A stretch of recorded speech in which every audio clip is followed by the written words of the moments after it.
भारत नीचे आता है, अमेरिका ऊपर हो जाता है। जब अमेरिका नीचे जाता है, भारत ऊपर हो जाता है। ऊपर होने का मतलब तब भारत में दिन होगा, अमेरिका में रात होगी। जब अमेरिका में दिन होगा तो भारत में रात होगी। ऐसे धरती घूर्णन करे, मोशन कर रही है। सोचो आप, इतना बड़ा बोझा लेकर हमारी धरती माता किसी पिलर पर, आप छोटा मोटा घर बनाते हो, मिस्त्री से कहोगे भाई देखो पिलर नेव बड़ी मजबूत बनाना, क्योंकि हमको इस पर 4 मंजिला कोठी बनानी है। अगर पिलर कमजोर होगा तो हमारी कोठी गिर जाएगी, ढह जाएगी। और सारी संसार का सबकी कोठी नगर सबका बोझा लेकर, जहाँ आप सबकी कोठियाँ बनी हैं, बड़े बड़े नगर महानगर, इतनी ऊंची ऊंची बिल्डिंग कोठी, बड़े बड़े पर्वत पहाड़, सबका बोझा लेकर हमारी धरती माता एक निश्चित रेडियस पर, परिधि पर सूर्य नारायण के चक्र चारों तरफ राउंड सर्किल में चक्कर लगा रही है। और चक्कर लगाते लगाते कितना समय बीता है, वैज्ञानिकों की माने तो 6 अरब बरस का समय हो चुका है। 6 अरब, 100 लाख का 1 करोड़, 100 करोड़ का 1 अरब, धरती को बने हुए 6 अरब बरस हो गए। वैज्ञानिक कह रहे हैं कि धरती की उम्र 6 अरब और है, यानी हमारी धरती माता की उम्र, लाइफ, जीवन आधा बीत चुका है। ये कौन कह रहा है? संत महात्मा जो कहे वो अभी बाद में बताया जाएगा। ये साइंस और विज्ञान वाले कह रहे, लंदन अमेरिका के वैज्ञानिक कह रहे, मशीन देख रहे, उन्होंने जो अध्ययन किया है वो करें कि हमारी धरती माता का आधा जीवन खत्म हो चुका है। इसका क्या मतलब? यानी एक दिन हमारी धरती माता भी खत्म हो जाएगी, धरती माता भी कट जाएगी, पिट जाएंगी, मर जाएंगी, मिट जाएंगी।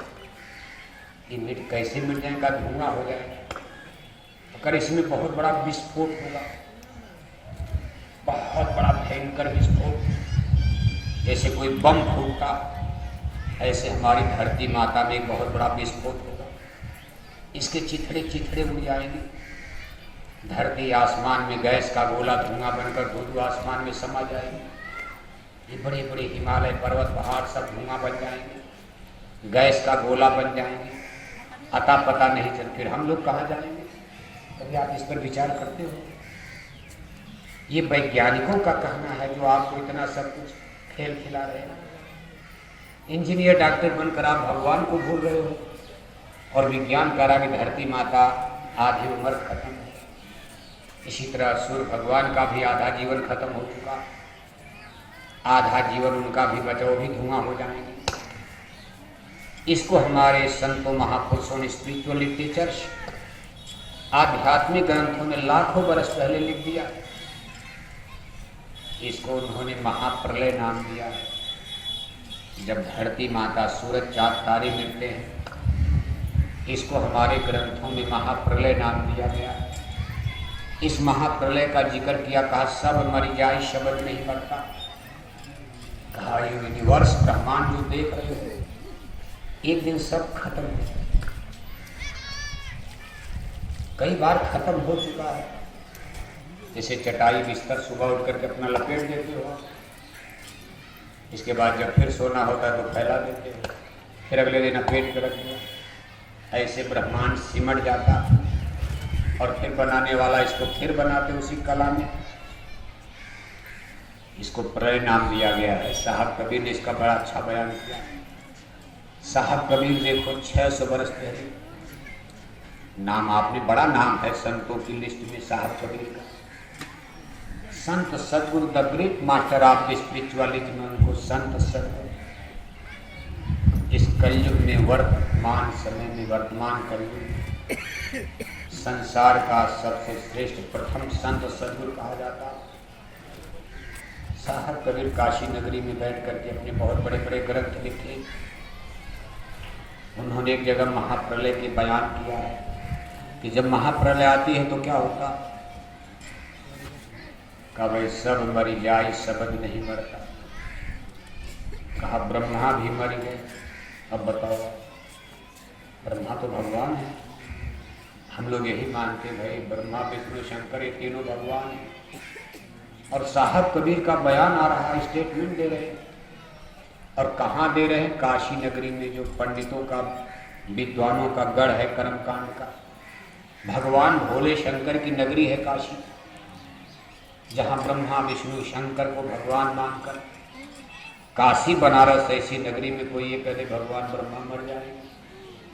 लेकिन संत बाड़ी निकल रहे कि ब्रह्मा भी जल गए। ये अगिया लाग बड़ी भारी गगन में, गगन माने आसमान का, आकाश में आग लग गई।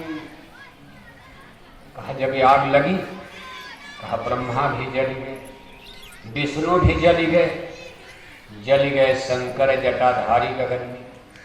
ये अगिया लाग बड़ी भारी गगन में, कहा बड़ी बड़ी भयंकर आग लग गई। अब संत देखो देख रहे, महाप्रलय देख रहे। वो लोग कविता नहीं लिखते सोच करके। भगवान के ने कहा अर्जुन ये धरती मैंने बनते देखा। भगवान के तो बहुत अर्जुन के साथ है पैदा हुए, और इसी बात को लेकर के अर्जुन को सस्पेंस संशय हो गया। जब भगवान के अर्जुन को समझाते समझाते थक गए, अर्जुन नहीं समझ पा रहे, तो योगेश्वर भगवान श्री कृष्ण ने कहा अर्जुन तुम हमको साधारण आदमी समझ रहे हो, गाय का चरवाहा जान रहे हो आप? तुम हमको ग्वाला मानकर, दुर्योधन ने मुझको बड़ी सभा में ग्वाला कहा, दुर्योधन ने मुझको गाली दिया, तुम हमको वही समझ रहे हो? अरे दुर्योधन मैं इस ब्रह्मांड का सबसे पुराना पुरुष हूं। हे अर्जुन जब ये धरती बन रही थी मैंने धरती को बनते देखा है। ये सूरज चंदा मेरे सामने बनाया गया। अब अर्जुन बेचारे लगे सोचने कि हमारे सामने हमारे साथ है तो पैदा हुए। भगवान कृष्ण और अर्जुन की उम्र में कोई ज्यादा अंतर नहीं था। अब कोई आपके बीच से ऐसे करे मैंने सूरज को बनते देखा, चंदा को बनते देखो, आप मुताजुब नहीं हो। अर्जुन कहते हैं कि केशव आपकी बात पर हमको भरोसा है, आप कभी झूठ नहीं बोल सकते हो। ये सही है कि अर्जुन भगवान को मानते तो थे, लेकिन इतना नहीं मानते थे कि भगवान की इतनी लंबी चौड़ी बात हाँक दें कि सूरज मेरे सामने बना, चंदा मेरे सामने बना, तारा मेरे सामने बने। अब ये बात अर्जुन के गले नहीं उतरी, भाई ये क्या बात हो रहा, माजरा क्या? ठीक है शक्तिशाली है, आध्यात्मिक पुरुष है, स्पिरिचुअल पावर है, इनके पास रिद्धि सिद्धि ज्ञान शक्ति का भंडार है, लेकिन ये सूरज को बनते देख रहे हैं। अभी अर्जुन इस पर निर्णय नहीं ले पाए, तब तक भगवान के ने देखो एक पत्ती और बढ़ा। अरे कहा अर्जुन सही बात है कि सूरज को मैंने बनाया है, एक पत्ती और बढ़ाया। अरे कहा अर्जुन क्या सोच रहे हो, ये धरती मैंने बनाया, सूरज चंदा तारे मैंने बनाए, ये सारा यूनिवर्स ब्रह्मांड मेरी रचना है। मैं जब चाहूँ इसको बिगाड़ सकता हूँ, लेकिन इसके बनने बिगड़ने का सब सिस्टम मैंने बनाया। ये नहीं कि जब चाहूँ बिगाड़ दो, इसके बिगड़ने का भी समय निश्चित है, बनने का समय निश्चित है। एक निश्चित विधान संविधान कानून के मुताबिक ब्रह्मांड बनता है बिगड़ता है। लेकिन अर्जुन बनाने वाला तेरे सामने खड़ा है, बताओ आप कोई कैसे विश्वास करेगा? भगवान किन की बात सुनकर अर्जुन को और संशय हो रही, कहा सही आप सही बोल रहे होगे, मैं मान लिया, लेकिन मेरा दिल दिमाग उड़ा जा रहा है, मेरे गले के नीचे ये बात नहीं उतर रही कि आप इस ब्रह्मांड को दुनिया को बनाने वाला है मेरे सामने खड़ा। तब भगवान श्री कृष्ण ने कहा था अर्जुन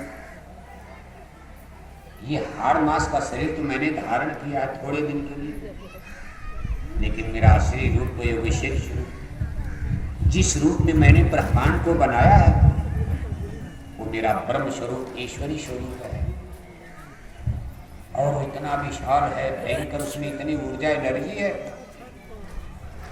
अगर मैं तुमको दिखाना चाहूँ तुम्हारे दोनों आंखें खत्म हो गई, जैसे एकाएक आपके आंखों पर कोई टार्च लाइट रोशनी तेज पावर में डाल दी जाए, आप आंख के अंधे हो जाओगे, कुछ नहीं देख पाओगे। भगवान क्यों कहते कि अर्जुन इन दोनों आंखों से, यहाँ तक कि ब्रेन माइंड दिमाग से भी नहीं पढ़ पाओगे, आंखों से देख नहीं पाओगे, मेरी आवाज को ब्रह्मवाणी को कानों से सुन ना पाओगे, तेरे कान फट जाएंगे, हे अर्जुन, मुझे देखा जाता है, ऋषि मुनियों ने मुझे देखा, लेकिन वो दिव्य दृष्टि के द्वारा देखते हैं, अंतर्दृष्टि के द्वारा। अंतर्दृष्टि का भेद गीता में आया है। अंतर्दृष्टि दोनों आंखों के बीच में है। ये दो आंखें तो आप बाहर देख रहे हो, चमड़े की आंखें हैं। ये संसार के सामान पदार्थ को देख सकती। गो गोचर जहलो मन जाई, सो सब माया जानो भाई। लेकिन जिससे योगेश्वरी स्वरूप ईश्वर को देखा जाता, इसको दिव्य दृष्टि अंतर्दृष्टि कहते हैं। कहाँ होती? माथे में होती। जहाँ आप बिंदी तिलक टीका लगाते हो, पुजारी लोग लगाते हैं, माताएं बहनें देखो बिंदी तिलक टीका यहाँ लगाती। मुर्शिद नैनो, इसको आज्ञा चक्र मुकाम कहते हैं। मुर्शिद नैनो बीच में भी है, दोनों आंखों के मध्य में। यहाँ सबकी आत्मा सिचुएटेड है, बैठी आत्मा, जीवात्मा जिसको कहते हो। इस आत्मा में एक आंख है, शरीर में दो आंख है। आत्मा में केवल एक आंख बताइए। अगर आदमी एक आंख वाला हो जाए तो उसको क्या कहा जाएगा? क्या करोगे? अच्छा लगेगा? क्यों बोलते बाबू साहब, अगर आप एक आंख वाले होते तो आपको क्या कहते हैं? क्या करोगे? अच्छा नहीं लगेगा ना। अगर किसी के एक आंख फूट जाए, कितना चेहरा सुंदर है, और एक आंख में फूले पड़ जाए, मोतिया बिंद हो जाए, एक आंख बैठ जाए उसकी सारी सुंदरता खत्म हो जाएगी। लेकिन गजब का भी ज्ञान है। आत्मा में केवल एक आंख, एक कान, एक नाक आत्मा में भी है। अगर आप उसको देखोगे, इसको आत्मज्ञान कहते हैं। सेल्फ नॉलेज, आत्मज्ञानी। आप धर्म ग्रंथों में पढ़ते भाई ये हमारे ऋषि मुनि आत्मज्ञानी थे, अपनी आत्मा का उनको ज्ञान हो गया। और हम लोग शरीर ज्ञानी हैं। क्या ज्ञानी है? क्या बात? शरीर ज्ञानी। आप अपने को शरीर मानकर ही चले। दो आंख, आपसे पूछा जाए आपके पास क्या आंख है? दो आंख। कै कान है? दो कान। कै नाक है? दो नाक। मुंह कै है? मुंह दो है, मुंह एक। दो आंख, दो कान, दो नाक और मुंह एक है। लेकिन आत्मा में सब सिंगल सिंगल है। और महापुरुष कहते हैं भाई एक ही आंख, एक ही कान, एक ही नाक, एक ही मुंह, लेकिन आत्मा इतनी सुंदर है, इतनी सुंदर है कि संसार की सारी सुंदरता एक आत्मा पर न्यौछावर हो जाएगी। ये शरीर उतनी सुंदर हो ही नहीं सकती जितनी सुंदर आपकी आत्मा है। हीरा की तरह चमक रही है। आज आदमी कितनों क्रीम, पाउडर, तेल, फूले लगा ले, लेकिन एक दिन बुढ़ापे में सारी सुंदरता खत्म हो जाती। टूटे दांत, केस भय उजले, ज्योति गई अखियन से, आंख चली गई, चश्मा लगने लगा, कान चले गए बारी बारी, बत्तीसों दांत टूटकर जमीन पर गिर गए, चेहरे पर झुर्री पड़ गई। अब बुढ़ापे में क्रीम पाउडर लगाओगे? कौन लगाओगे?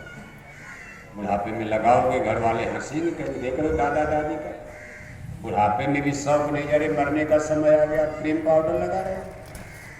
बुढ़ापे में कोई शर्म के मारे शीशा नहीं देखता। अगर बुढ़ापे में शीशा देखो तो घर वाले हंसेंगे, नाती पोता। देख रहे हो दादा दादी को भी अपना दाढ़ी बाल सफेद हो गया, शीशा देख रहे हैं, और अपने को भी अच्छा नहीं लगता। जवानी में सबके चेहरे पर यौवन होता, सौंदर्य होता, अच्छा लगता है। जय बार जाते हो शीशा देखते हो। अब तो कमरे कोठरी में ही बड़ा शीशा लगा लिया जाता, दिन भर देखो, रात भर देखो शीशा। हाँ भाई, बार बार देखो, बहुत सुंदर, बहुत सुंदर, बहुत हैंडसम। हमसे सुंदर गांव में कोई नहीं। हर आदमी यही सोचता। थोड़ा मोड़ा गड़बड़ी, थोड़ा पाउडर लगा लो और ठीक हो जाएगा, थोड़ा क्रीम लगा लो, थोड़ा कुछ और लगा लो, बढ़िया गाना वाना पहन लो, बढ़िया 5000 की साड़ी पहन लो, पूरे गांव में सबसे ब्यूटीफुल सुंदर हो जाए। लेकिन बुढ़ापा आते आते सारा सौंदर्य कहीं गठिया पकड़ लिया, कहीं बात पकड़ लिया, 4 जगह से टेढ़े हो गए, लाठी लेकर चल गए। कौन सुंदर माने? आत्मा की ये स्थिति नहीं है। आत्मा की आंख कभी नहीं जाती, आत्मा की आंख बंद नहीं। आत्मा का कान, आत्मा की आंख, आत्मा का नाक, आत्मा का सब एक ही रस है। आत्मा बूढ़ा जवान बच्चा नहीं होती। जिस तरह एक बार जन्म ले लिया उसी तरह परमानेंट रहेगी। आत्मा की अवस्थाएं नहीं बदलती है। और इतनी सौंदर्य, इतनी शक्तिशाली आत्मा में ऊर्जा एनर्जी कितनी है। जिस दिन ये सतलोक से चली है, कहा खोडस भान उजास है, सूरज चली सतलोक से, आय फांसी जम जाल, जन्म मरण में पिल रही। इस सूरज का जन्म कहाँ हुआ है? इस ब्रह्मांड में एक जगह है, उसको संतों ने अमर देश सतलोक बताया। अमर क्यों कहा है? हमारी धरती मर है, मृत्यु लोक मैनेज मार्टले तो मर जाएगी, खत्म हो जाएगी। लेकिन एक ऐसी धरती इस ब्रह्मांड में है, वो अमर है, कभी नहीं मिटेगी, जुग जुग बीत जाएगी। कितने बार महाप्रलय सब आ जाएगी, लेकिन वो धरती नहीं जाएगी। इसलिए उसको अमर देश सतलोक कहा गया है। सतलोक सचखंड है। महापुरुष उसी का भेद बता दे। चल रे हंसा अमर लोक के। अमर लोक माने लंदन अमेरिका नहीं। लंदन अमेरिका तो सब धरती पर है, कुवैत दुबई सऊदी अरब सब यही, दिल्ली लखनऊ सब। आज ब्रह्मांड में बहुत ऊंचाई पर, वहां जहाज वहाज नहीं जा सकता। फिर भी संत कहते चलो, हेलीकॉप्टर जहाज से कोई जाएगा। फिर भी महात्मा कहते भाई चलो हम ले चलेंगे, उपाय हम बताएंगे। महाराज भाड़ा किया, हम तो गरीब आदमी, हमारे पास तो जहाज से बम्बई दिल्ली जाने का, पटना जाने का जहाज से पैसा नहीं। महाराज हमको ट्रेन से भी जाने का पैसा नहीं, पटना जाना हो तो। महापुरुष कहते भाई वहां भाड़ा नहीं लगता है, चलो हम आपको ले चलेंगे, भाड़ा लगेगा। सेबरी जा पाए? सेबरी के पास क्या था? भाड़ा लगेगा। तो संत रविदास काशी नगरी में देखो जूता सिले चमड़े का, इसलिए उनको चमार जाति कहा गया। जो लोग चमड़े का काम करने लगे, अभी सब वर्ग बनेगा। देखो धीरे धीरे भगवान ने तो कल 2 जातियां बनाई थी, फिर जब मानव देह बनाई, इनमें जीवन को बैठाई, मानव शरीर बनाकर एक जीवात्मा को सूरत को बैठा दिया। लेकिन भगवान ने कई जाति बनाई? 2 शुरू में, एक औरत बनाया, एक मर्द। एक औरत एक मर्द, ये बंटवारा आज तक चल रहा, क्योंकि भगवान का बनाया खेल है, कोई मिटा नहीं सकता। यहाँ भी देखो औरतें एक तरफ, भाई लोग अलग अलग, औरतें अलग, और दोनों में आपको अंतर नजर आ रहा होगा। भाई लोग थोड़ा फैल कर बैठे, गर्मी लग गई। ये देखो घुसड़ फुसड़ कर ऐसे बैठे, इनको पता नहीं कोरोना बड़ी बड़ी बीमारी है, कोई बीमारी होगा, लग जाएगी बीमारी। इनको कितनों समझाओ, ये घुसड़ मुसुड़ कर जगह रहते, इनकी आदत है। कहेंगे एमपी बना दो, एमएलए बना दो, आधा हमारा हिस्सा है, उनको प्रधानमंत्री बना दो।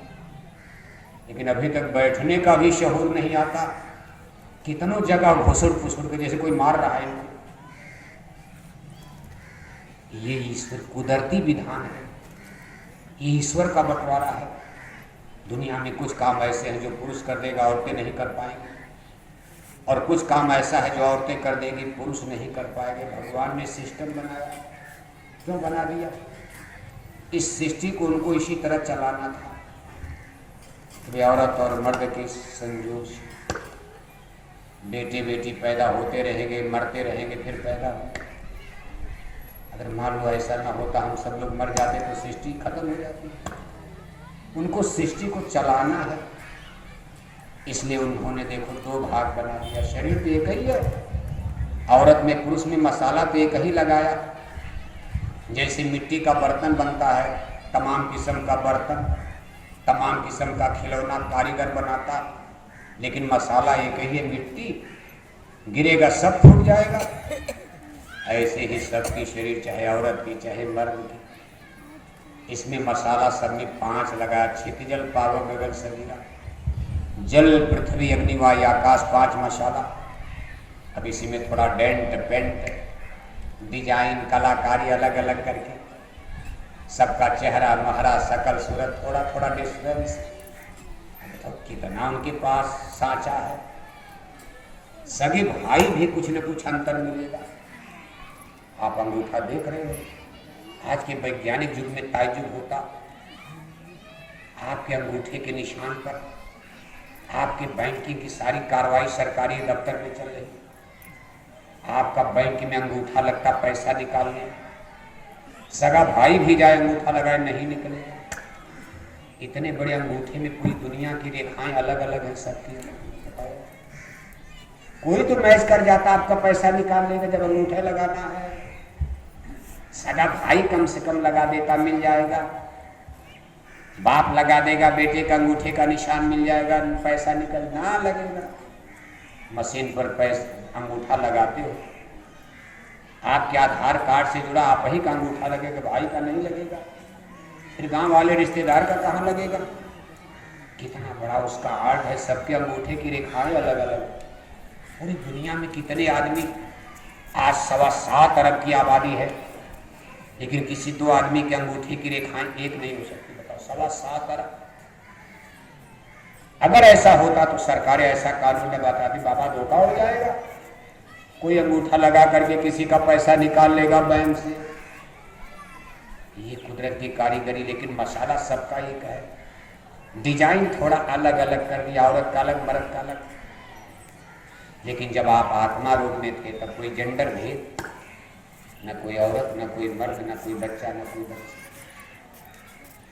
ये सूरत, इसको सूरत कहा गया उस समय जिसमें सतलोक से निकली है। इसके अंदर खोडस माने 16 सूर्यों का प्रकाश था। एक सूरज आसमान में देख रहे हो, एक सूरज की ऊर्जा एनर्जी से सारा संसार रोशन हो रहा। अब तो सूरज की ऊर्जा से देखो बिजली बनाई जा रही है, क्योंकि धरती में कोयला खत्म हो जाएगा। डीजल पेट्रोल का कुआं भी धरती में धीरे धीरे सूख रहा है।